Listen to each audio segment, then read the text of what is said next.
Network.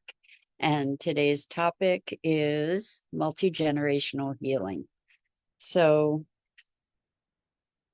there are some who believe, and I think I am one of them as a working hypothesis anyway, that healing ourselves heals multi and intergenerationally, back in time and forward in time. And we can discuss this, but there are so many wounds and patterns of behavior that seem to be passed down through generations. And we have, when we heal ourselves, when we dissolve these patterns, then we impact the genealogy. And I tend to believe that we impact it going not only forward, but backward as well. So we'll discuss how that could even be possible. But before that, and before we get started, I just want to say good morning. Good morning, Rosalind. Welcome. It's so good to have you here with us this morning. And welcome to everybody else who's joining us. And let's take a couple minutes to get present. So let's take a deep breath in through your nose and hold it.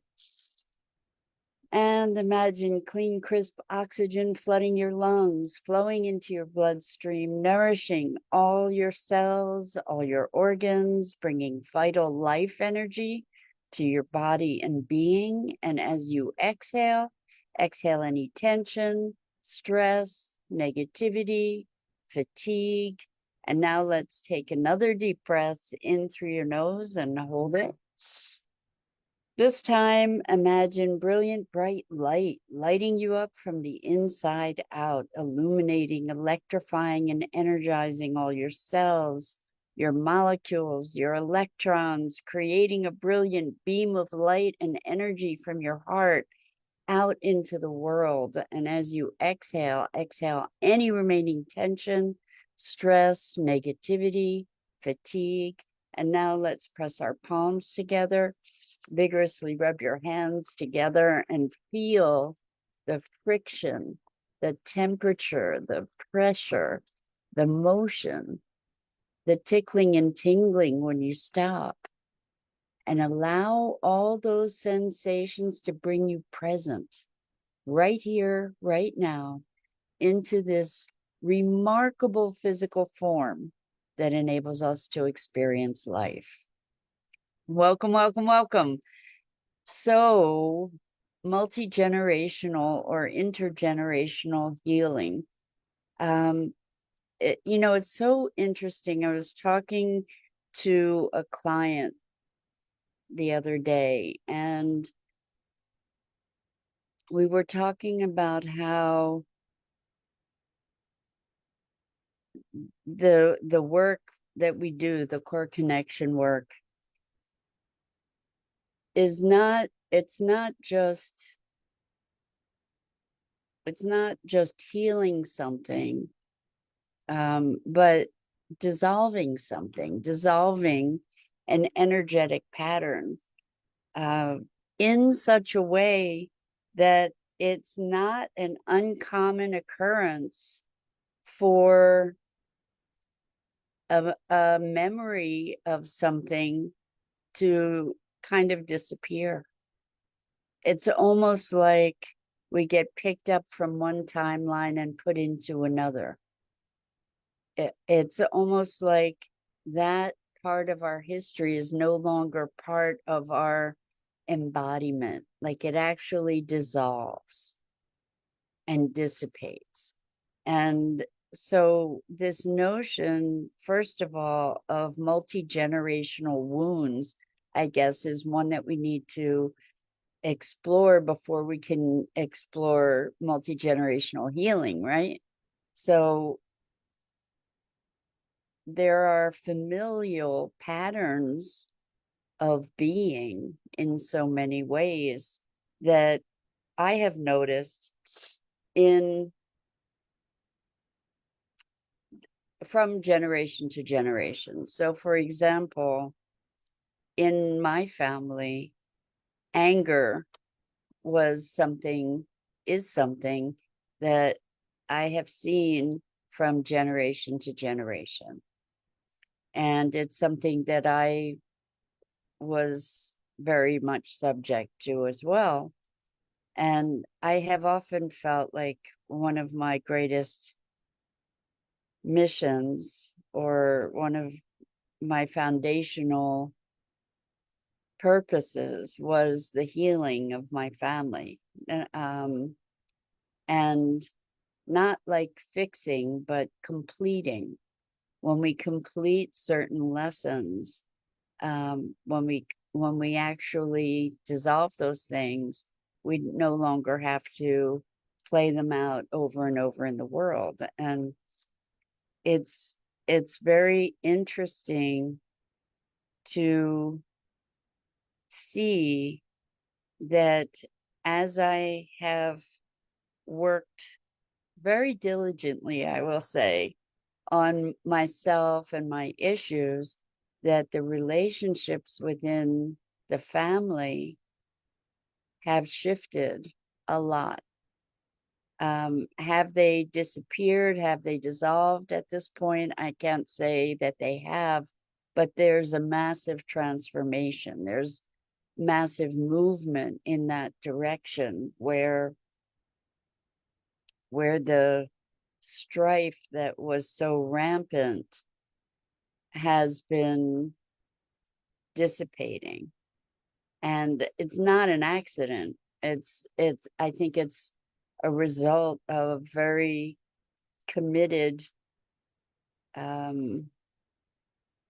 work on my part, on myself. And as, isn't it interesting that when we transform, it seems like everybody around us transforms? Have you noticed that? That as we become more whole and healthy, that the people around us seem to be easier to get along with, or to deal with. And what is going on there, that particularly in family where these shifts can happen? It's an interesting thing. If we can think about it, one of the easiest ways for me to think about it is with this notion of miasm. And I'll probably destroy that whole idea, but like as an energetic pattern. So if you can imagine that, it's kind of like some people feel like they're being followed by a black cloud. If we can imagine that we all have these different kind of energy fields, and when we're born into a lineage, we're born into that energy field and that energy pattern, and it has certain characteristics that perpetuate. They're self-perpetuating if we are not conscious of them and deliberate in addressing them. So this anger thing, it was bad for me. I once had an employer tell me that I was really angry, and that it was a problem. And they were right. They were right. I was. And it was my first reaction, my first response to pretty much anything that was difficult or challenging. Was this rage would bubble up. And it was something that was a learned response. And I see it in my immediate family, and I saw it in grandparents, and I see it in grandchildren. And it's very interesting to see that as we clear ourselves, again, the people around us change, and we create more freedom. When we create more freedom for ourselves, we're shifting that field. We're shifting that miasmic field. And I tend to, I know this sounds a bit woo, but I tend to believe that that transcends time, that there's this energetic pattern that when it's dissolved, it's dissolved. It's actually dissolved. And we have genetic material from our ancestors that maybe all hypothetical, but trying to wrap my head around how these things occur. Not like it's true, but feel into it and see if it makes sense to you.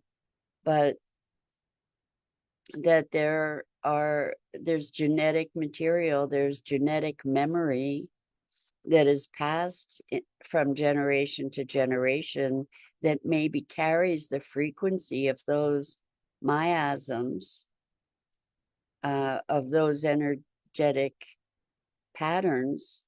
And as we dissolve them, it's dissolving the genetic material from the ancestors as well. It's dissolving the energetic pattern from the genetic material of the ancestors as well. So that's one way to think about it. And as I shift my genetic patterns, those who share those genetic patterns potentially are going to shift as well. It's kind of like the spooky action at a distance, where we have energy fields or molecules or electrons or whatever that vibrate together and that have instantaneous change. You know, we're looking at how to apply this whole notion of quantum physics to consciousness and beingness.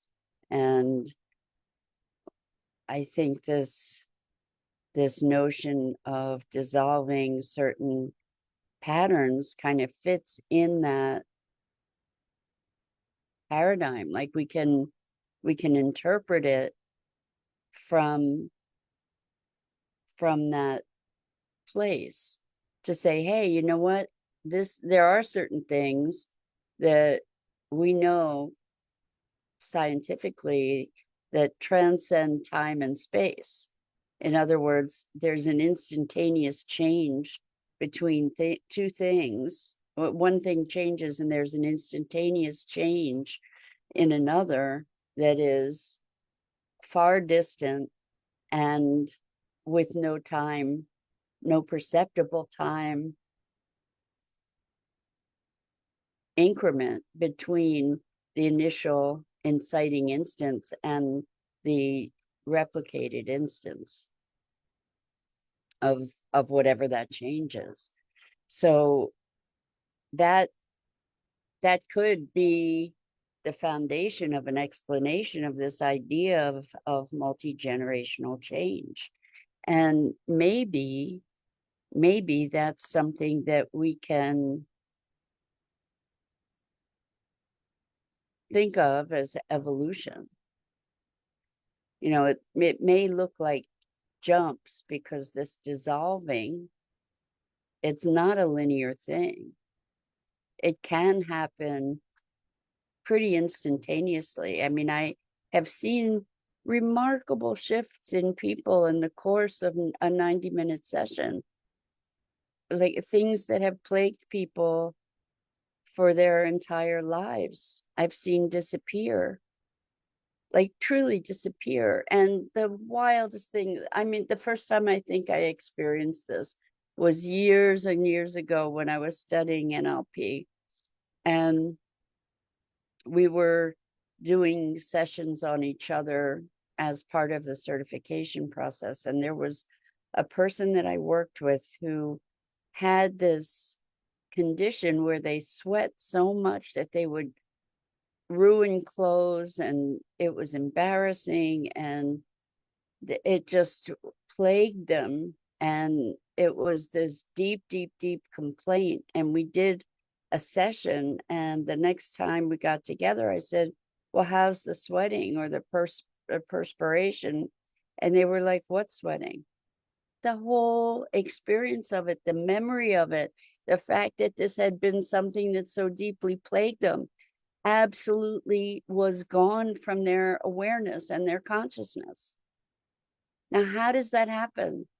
What in the world is going on there when we have something that has been a quote unquote problem for the better part of our lives, and then it's gone and we don't even remember because it's not part of our being anymore. It's no longer embodied. It's really quite extraordinary. And I'm awed by this. And I have spoken about this recently, but I've seen this also in myself, where there was a story, there are a couple stories that I used to tell about my life that I tried to tell one of them and realized that it wasn't there anymore. Like the details of it were really fuzzy and foggy, and I didn't remember it anymore. And it had been sort of a larger than life truth that I thought was seared into my soul, and it was gone. Parts of it anyway were just gone. I couldn't retrieve it. Like I knew something had been there, but I couldn't quite remember what it was. And I think it's because it really truly got dissolved. And maybe that's what real healing is. You know, maybe what we call real healing is when something just gets dissolved. We're complete with it. And when we're complete with it, it can evaporate.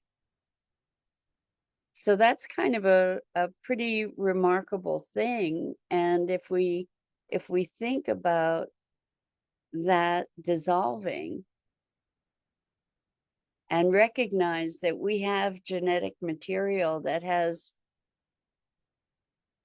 represents really, we're going to take a real big leap now, that we have genetic material or energetic material or some combination of that from the entire existence of humanity on the planet, the entire existence of life on the planet, the entire existence of the planet itself and the cosmos, that we literally are stardust and dinosaur breath.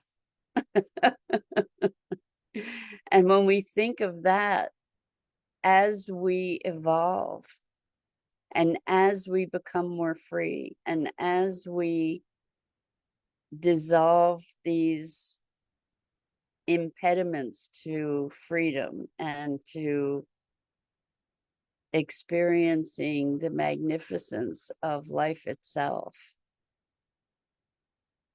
it goes to impact all of those particles and energetic patterns from all time. And so in this context, this is one really important way that we all make a difference in our seeking our greatest expression and our greatest freedom, and our seeking our wholeness, that we impact the field, the entire field, and we impact the energy that has been carried within us through the eons, and we impact the energy that will be carried from us into the eons going forward. And what a concept. what a way to find our place in the river of life and time and space. And to know that whatever this consciousness is that manifests in our unique physical form is an embodiment of the universe itself. And that the consciousness we bring to that embodiment is again populating the universe further. And that those transformations that we experience also then populate out. Multi-generationally, perhaps first, because we have, our physicalness is very much a function of that physical material, as well as whatever miasmic material may be inherited. But it goes beyond that. It goes beyond that to where we are part of an ongoing and constant exchange with our environment, with our surroundings, with our communities, with life itself. That as we shed cells, as we move energy, they're going into the greater field, and we're receiving from that field all the time. And so, again, our elevating ourselves elevates that field. And what a powerful context for us to experience ourselves as intricately and inextricably connected to the rest of life. And that the consciousness that we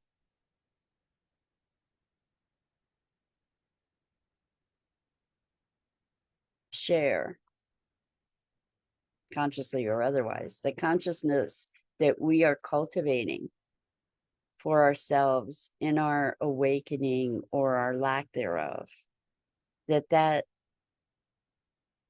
becomes part of a greater field. It's kind of miraculous when we think about it.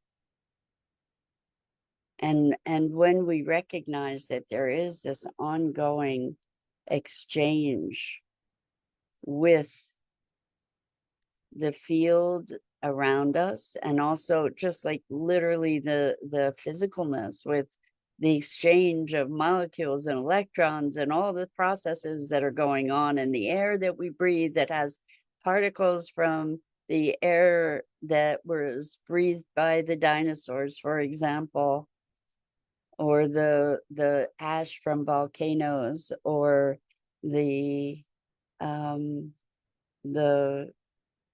seeds of plants that are now extinct, that somehow we carry that, some portion of that, in our bodies and our beings and our consciousness. And that by moving into wholeness, by dissolving our impediments to greater and greater wholeness and awareness, we impact that field, and what we share with it serves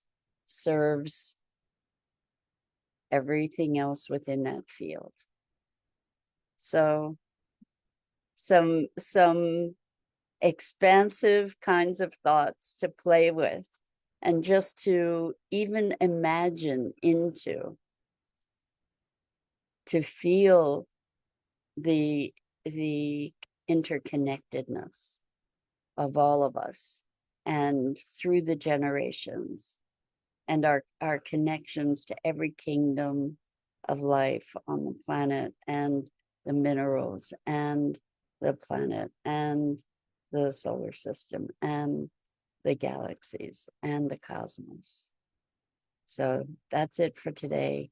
I'm Mira Rubin. This is the Core Connection. We are made of stars, says Rosalind. And indeed, in truth, we are. So until next time, I so appreciate the opportunity to share these musings, and so much love to you.